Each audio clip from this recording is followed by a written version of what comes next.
Hello, everyone. This is Tom Fox. I'm the Compliance Evangelist, and I'd like to welcome you to episode 57 of Compliance Into the Weeds, a podcast where, with my good friend and colleague Matt Kelly, we take a deep dive into a compliance or compliance-related topic, literally going into the weeds to geek out on the topic. Today, we take a look at the report entitled A Financial System That Creates Economic Opportunities, Capital Markets, report issued by the Trump administration, Treasury Department, about Sarbanes-Oxley and compliance. We consider the proposals to reduce the control of Section 404, the doubling the lifespan of emerging growth companies, and ending social disclosure requirements under Dodd-Frank. It's a very interesting report issued by the Treasury Department. Matt and I take a deep dive into it and discuss how it is going to impact the compliance profession and, more importantly, the compliance practitioner. Compliance Into the Weeds is a part of the Compliance Podcast Network. Hello, everyone. This is Tom Fox, back again for another episode of Compliance Into the Weeds with my good friend and colleague Matt Kelly, founder and editor of Radical Compliance. This is the podcast for the geeks out there of compliance, where we take literally a deep dive into the weeds onto some compliance or compliance-related topic. And today, man, we've got a topic we can geek out on. It is the Treasury Report out on Sarbanes-Oxley compliance and potential reforms, or at least proposed reforms, by the Trump administration, coming in at a weighty 220 pages. And Matt Kelly has already blogged about it. So we're going to take a riff off Matt's blog and see where we might go into the weeds. So Matt, welcome. When did you get this report, and what caught your eye out of the box? Sure. So it's always good to geek out with you here, Tom. This report came out late Friday afternoon. So right away, the news reporter in me says, aha, when you release it at the end of a Friday, that means you're looking to do something and sneak it by public perception. But if you remember way back at the beginning of the Trump administration, about 8 or 9 months ago, Trump said that he would direct the various regulatory agencies to see how they could overhaul financial market reform. This report is part of that idea. This is when the Treasury Department is now getting back to the public on this Friday afternoon, or when it came out, saying, here's what we propose. Treasury Secretary Steve Mnuchin has already proposed one report for reforms within banking specifically. This new report, which, as you said, is 220 pages, this is for the capital markets. So everything around SEC filings, everything around Section 404 compliance, compliance with proxy disclosures and whatnot. So there's a lot to look at here. And particularly if you're a broker-dealer or an investment advisor listening to this, you might want to read the whole thing, because there's a lot that appeals specifically to you and your business. And for all the corporate compliance officers who are not in financial sector pursuits, what's in it for you?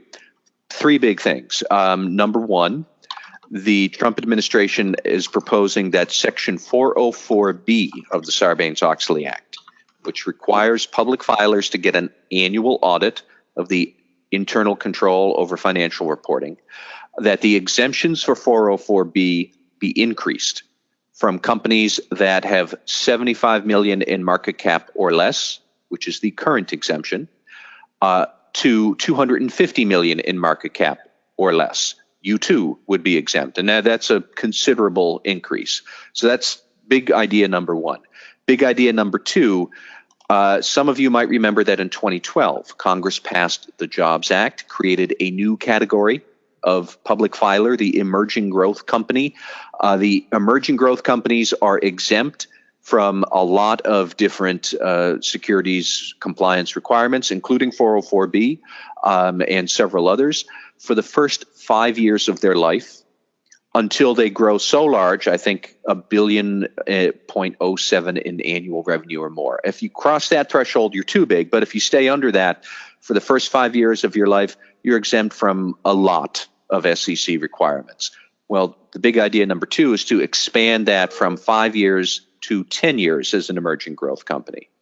And then big idea number 3 is to end the social disclosure rules of the Dodd-Frank Act. So that's things like the conflict minerals rule would go away. CEO pay ratio disclosure rule would go away. The mine safety rule, the extractive payments rule. I'm going to be honest, I thought we already got rid of the extractive payments rule for oil and gas companies. I'm not sure, but if it is still here, we want to get rid of that too under the Trump administration. The theory being that these are not material disclosures to an investor. They are just, while perhaps laudable ideas, not really the proper venue to treat them in SEC financial reports, so they should all go. So those are the 3 big ideas that we have that are applicable to all SEC registrants and that compliance officers would want to know about, regardless of what industry you're in. So, Matt, I guess one of the things that I would add that is I found equally important, but is the cost benefit analysis. And that is what we typically see from Republicans when they want to really neuter an agency, is put them through this rigorous cost benefit analysis. First of all, to slow the entire process down, but then second of all, to have something else to attack in the inevitable lawsuit and or regulatory process to show that even if it's a benefit under the cost benefit analysis for the regulation, it's not enough of a benefit. Really, any thoughts on whether that those ideas go further than where we've seen with other agencies, or is it really just along those lines? I will be honest that I don't know. I skimmed through the section on cost-benefit analyses and how regulators can work along those lines. There is a whole section in there, and I haven't read it in detail yet. I do know that it is not as draconian as what Republicans in the House have already proposed, where they voted up an idea that the SEC could not adopt any rule that had more than $100 million in compliance costs for the whole economy, unless Congress actually adopted it. Now, that idea passed the House. It's not going anywhere in the Senate. It's not going to go anywhere at all. But that's how draconian it is. When we're talking draconian, like Congress is ready to neuter every agency it can find, but particularly the SEC, which I guess would be neutered and disemboweled or something like that, if we're going to take that metaphor. But I do know that what the administration wants to do generally is bring much more rigor to cost-benefit analyses. It would love the SEC to apply that 2-for-1 kill order that Donald Trump very famously talked about back in January or February. For every new rule you approve, you have to propose killing 2 other rules. The SEC is not subject to that 2-for-1 kill order, which has more holes in it than a piece of Swiss cheese anyways. But as an independent agency, the SEC is not subject to that. The administration encourages the SEC to follow this anyways, which I am certain Jay Clayton the chairman of the SEC, would say that he'd like to do. But, I think we're going to see a lot around that. I don't know really how much meat is going to be behind or how much meat is going to be on the bone with those. But it's the same stuff you would normally expect from the Trump administration, put it that way. So that really leads into point 2, which is the entire debate about Sarbanes-Oxley, its effect on raising of capital and companies raising money and going public. I know you have really advocated or at least articulated a view that you thought one of the key components of a Clayton regime going forward would be the easing of capital requirements under Sarbanes-Oxley. But I really want to go into the weeds here and talk about your kind of point 2, which is it doesn't prove its point on Sarbanes-Oxley. And where I'd like to go with this is to really see what we can come up with some of the reasons for the changes in the raising of capital, certainly over the last 20 years, but at least since Sarbanes-Oxley came into effect. Sure. What I really, I suppose, loved about this report, or made me want to pull out my fingernails, depending on my mood, the report itself admits that it can't prove its point that Sarbanes-Oxley and 404B blunt the number of IPOs that are happening in U.S. markets. Now, it is correct to say that, and Republicans will always say this, that the number of publicly traded companies in the United States has fallen by more than half since 1996. That is accurate. However, the vast majority of that decline happened between 1996 and 2003, before SOX went into effect. We went from 8,000 to 5,000 companies in that time. From 2004, when SOX compliance first started to bite, until today, we have gone from 5,000 to 4,000, give or take. So we are seeing a deceleration in this collapse. What really happened was that we had a big dot-com bubble, and all these companies that never should have been public in the first place went away. And what has happened from 2004 to 2016, it's a much better barometer for what are the problems around the IPO window. How come fewer companies are going public? Is 404B part of that or not? And I would say no. I personally think that the reason companies aren't going public is they don't have to. There's plenty of private capital in the world. If you do not go public and you are in the private equity markets, you have more control over your company, which is nice. And when finally you do get bought out, don't forget that you don't have this big pile of stock that may or may not have any value. You get a big pile of money. And if I'm an entrepreneur, I will take the money over the stock that hopefully might go up, but I don't really know, because that's the life in the public markets. The interest rates are at rock bottom levels and have been for the better part of 10 years. Like, why would you go public?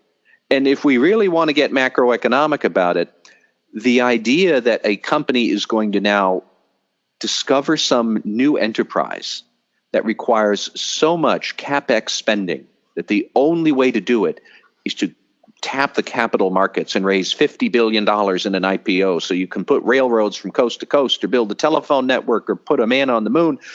We've done all of that. The companies that start today need far less capital. And why would you need to go public? There is no need for it for many companies when you don't have to take a gamble on all this infrastructure. You can buy it from an outsourced provider. You can finance that with a bank loan. You can finance it with private equity. And after a couple of years, you can then sell to a different private equity buyer, and they will give you a boatload of money. And you've avoided 404B. You've avoided the hedge fund guys. You've avoided the Wall Street Journal headlines, all of this. All of that will still be true, no matter what we do with this 404B exemption that has now been floated as of Friday afternoon. It's a solution in search of a problem, as far as I'm concerned. Well, and that really brings up some of the points I wanted to talk about, but you certainly touched on, which is this fundamental change in the capital markets. And if we have a company with a valuation at Uber at $70 billion that can fully recapitalize itself and buy out original shareholders, it would seem to me that something structurally or fundamentally has changed. And it's obviously the money that's available on the private side, whether that money is from people like you and me's 401s, whether it's from some very rich individuals who've done very well in the stock market or in other markets, or it's foreign government state-owned enterprise funds. There is a level of money available that's never been available before. And there is. It's just, and so I guess maybe we'll have to take this up on another podcast. But is there really, do we need to think about a fundamental change in the way we govern the regulation of money for companies? It certainly is worth thinking about. Another point that rolls around in my head when I look at the IPO window and 404B exemptions and whatnot. We have to remember that Republicans are all about more crowdfunding, more, I think it's called the Regulation A+ these days, that you can raise money through, basically crowdsourcing. Now, I'm all for that. But if you make it easier for small companies to raise small amounts of capital through small offerings like crowdsourcing, then you are blunting the demand for companies to go public. Why would they need to go public? We're making it easier for them to stay private at the small end. And macroeconomically, there's very little requirement for them to need so much money that they have to go public at the far end. Most companies these days, if you look at Facebook as a great example, Facebook went public basically because it had no choice. It had all of this private shares floating around that somebody somewhere wanted to buy and sell. So They said, well, we're going public just so Facebook shares can be bought and sold. That's it. That's really what their prospectus said. They didn't say we need gobs of money because we're going to hire 50,000 engineers and we're going to, do something great and magnanimous. I mean, Facebook is great, but it doesn't employ that many people and it doesn't need all of this. It just went public because it really, just to create a market in its shares. That's all. Now, what are the implications of that for corporate governance? We can think about it. But the grand question for 404B is if you rescind it for more companies and you increase the risk of greater restatements, financial fraud, other things like that, those greater risks now passed along to investors, will they be more or less than the greater upside they can get from more companies that might go public? That's the balance that you need to kind of figure out. Now, I look at the more companies going public upside part, and I just see that it's not very big. There's not a whole lot of need for these great companies to go public. And if I were the head of Uber, I really wouldn't want to go public either. I would just eventually want to cash out, sell it to some Hertz or some other big car rental company like that, or sell to Google. I take my billions of dollars I've just made and I retire at age 45. Sounds great. Why would you want to go public? And until we answer that question on the macroeconomic side, which this report does not touch within a country mile, then if we're not touching that, why are we just immediately glomming onto let's get rid of 404B for more companies, even if we're passing on more risk to Mr. and Mrs. 401k, which is exactly what this will do. Now, what are the answers? I don't know, but that's the conversation we need to have at large, and that is the conversation a lot of compliance officers might want to think about having with your board if it ever comes to pass that you could get rid of 404B. If you're in that 75 to 250 million market cap zone, and maybe someday you could get rid of 404B. Is it going to be worth the benefits or the costs? Think about what that is. We can talk about that separately in another podcast, but those are the kind of questions that we would need to answer if we're going to have an intelligent conversation about this.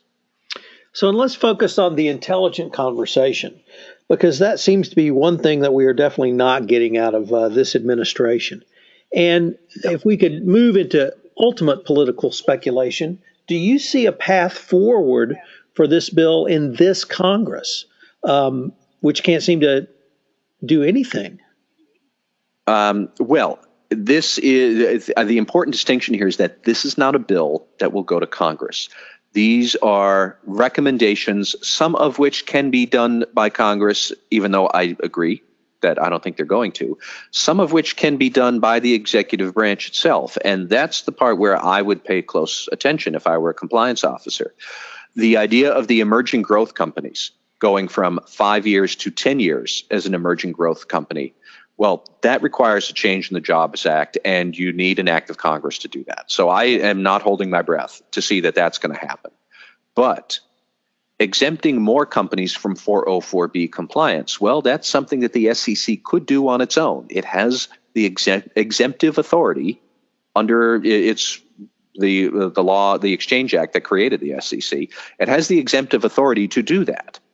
And in fact, if we really want to get into inside politics, at one point at the second half of the Obama administration, there was some thought about doing away with the $75 million threshold and setting non-accelerated filers at $250 million, but being a non-accelerated filer like that would not exempt you from 404B. And again, this is all stuff the SEC could do on its own, but Mary Jo White, the former SEC chair under the Obama administration, she never acted on this.